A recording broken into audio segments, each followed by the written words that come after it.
தேவனே நான் ஓமதண்டையில் இன்னும் நெருங்கி சேர்வதே என் ஆவல் பூமியில். யோவான் 4:50. இயேசு அவனை நோக்கி, நீ போகலாம், உன் குமாரன் பிழைத்திருக்கிறான் என்றார். அந்த மனுஷன் இயேசு சொன்ன வார்த்தையை நம்பி போனான்.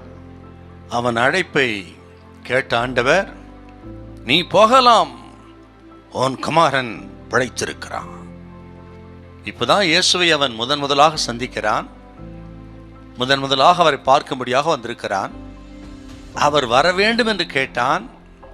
அவர் எப்படியும் வருவார், வந்து என் குமாரன் மேல் கையை வைத்து அற்புதமான சுகத்தை கொடுப்பார் என்று அவன் நம்பி வந்திருக்கிறான். அவனை பார்த்து ஆண்டவர் சொல்கிறார், நீ போகலாம், உன் குமாரன் பிழைத்திருக்கிறான். இந்த மனிதனை பாருங்கள், உடனே ஆமேன் ஆண்டவரே, நீ சொல்லுகிற வார்த்தையை நான் நம்புகிறேன், என்னுடைய மகன் அற்புதமான சுகத்தை பெறுவான், இதோ நான் போகிறேன் என்று இயேசு சொன்ன வார்த்தையை நம்பி போனான். பாருங்க, எத்தனை பெரிய ஒரு நம்பிக்கை! ஆண்டவருடைய வார்த்தை மேல அவனுக்கு அத்தனை பெரிய ஒரு நம்பிக்கை. அவர் சொல்லிவிட்டார், என் மகன் பிழைத்துக் கொள்வான், நான் போகும் பொழுது அங்கே ஒரு அற்புதத்தை பார்ப்பேன் என்று இயேசு சொன்ன வார்த்தையை நம்பி போனான். கேட்ட உடனே அவன் புறப்பட்டு அவன் தான் வீட்டுக்கு போயிடல. இந்த பகுதி வாசி பார்த்தீங்கன்னா 4:52 வாசி பார்த்தீங்கன்னா, அன்றைக்கு இரவு அவன் அங்கேயே தங்கியிருக்கிறான்.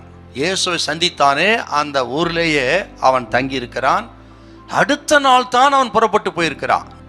முடியுமா? மகன் உயிருக்கு போராடி கொண்டிருக்கிறான். போய் உடனே திரும்பி வந்து விடுகிறேன் என்று சொல்லி வேகமாக வந்திருக்கிறான். வீட்டார் அவருடைய வருகைக்காக காத்திருப்பார்கள்.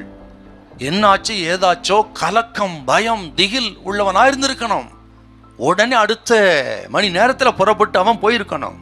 ஆனால் அவன் அடுத்த நாள் தான் போனான். பாரு, அன்றைக்கு அவன் அங்கே தங்கி இருக்கிறான். அவன் விசுவாசம் எத்தனை ஆச்சரியமானது! அவன் இருந்து உறங்கிவிட்டு அடுத்த நாள் புறப்பட்டு போனான். அவனுக்கு செய்தி எதிர்கொண்டு வருகிறது, உன் குமாரன் பிழைத்திருக்கிறான். இந்த நாளிலே ஆண்டவர் சொல்லுகிறார், கர்த்தருடைய பிள்ளைகளே, அவனுடைய வார்த்தையின் அத்தனை ஒரு நம்பிக்கை வேணும். அவன் விசுவாசித்தது போலவே நீங்க விசுவாசிங்க. அவனுக்கு கர்த்தர் சொன்னார், உன் குமாரன் பிழைத்திருக்கிறான். இன்றைக்கு உங்களை பார்த்து கர்த்தர் சொல்றார், உங்களுக்கு சமாதானம் உண்டாகும், உங்களுக்கு சுகம் உண்டாகும், உங்களுக்கு ஒரு அற்புதத்தை செய்வேன், நான் உங்களை கைவிட மாட்டேன், நான் உங்களை நடத்துவேன் என்று சொல்லி கர்த்தர் இது மூலம் பேசுகிறார் என்று விசுவாசித்து, இயேசு எனக்கு அப்படி செய்வார், என்னை கைவிட மாட்டார் என்று சொல்லி நம்புகிற அத்தனை பேருக்கும் அவனுக்கு நடந்த அற்புதம் உங்களுக்கு நடக்கும்.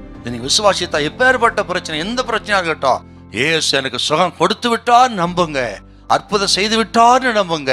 இப்பொழுதே ஒரு அற்புதத்தை செய்ய இயேசு வல்லவர். ஹல்லேலூயா, ஹல்லேலூயா.